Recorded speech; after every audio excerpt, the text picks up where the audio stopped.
My name is Brian Curzan. And I'm Brian Whiting. And the study that we are doing is measuring the emotional attachment between a child and its mother. For our experiment that we are testing, we ended up getting the idea of emotional attachment in babies from claim number 12 in the book Thinking Critically About Child Development by author Gene Mercer. In this claim, it states that babies are born with emotional attachments to their mothers and can recognize their mothers at once.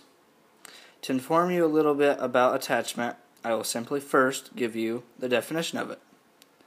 Attachment is usually defined as a type of emotional connection where there is distress about separation and increased comfort when the attached person, whether or not it is a mother, father, or any other type of guardian, is reunited with the other. Next, we will talk about some examples of attachment in babies. In general, emotional attachment is where one person tries to stay near another or shows distress and discomfort when separated from that person. This person typically is one they rely on or feel comfortable around and feel safe around. Babies at the age of 8 months and after are likely to show intense disturbance over long-term separations from someone they rely on or feel safe by. Crying, looking sad and frightened, and having trouble sleeping and eating are some prime examples of attachment with their bond with the loved one. This all leads to the question of why babies tend to have a stronger emotional attachment with specific individuals rather than just anyone. Many people observe and point out when they go to their aunts or uncles or their grandmas that a baby's mother can calm down their baby when no other adults can. This is because mothers behave in ways that other adults do not.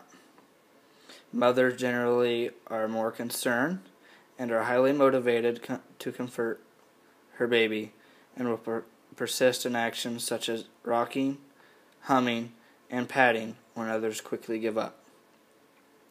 The mother, who is often the primary caregiver, quickly develops experience with her baby and tends to be more aware of what soothes and calms the baby down, while other people are still trying to figure out how to. How we're going to carry this out is we will have the mother place her child down on the mat here, and then she will leave for a brief moment and we will observe how the child behaves. Then the mother will come back in and then we'll see how the child reacts to her return.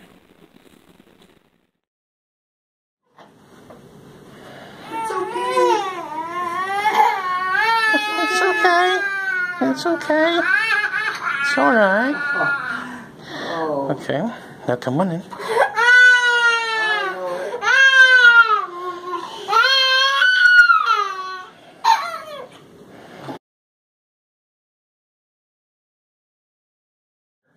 And it was the 12th clause here in this book here. And it talks about the emotional attachment between a child and their mother. And they begin to develop this bond when the baby is born. The baby gets to learn to recognize the mother, and by this time they already know the mom's voice, but not her face.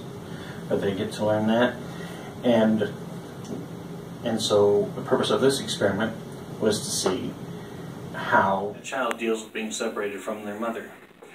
And as we could see from our experiment, children usually have that reaction whenever the mother leaves. If the bond is strong, then they will cry for the mother, and then the mother will come back in, and the baby is quickly comforted.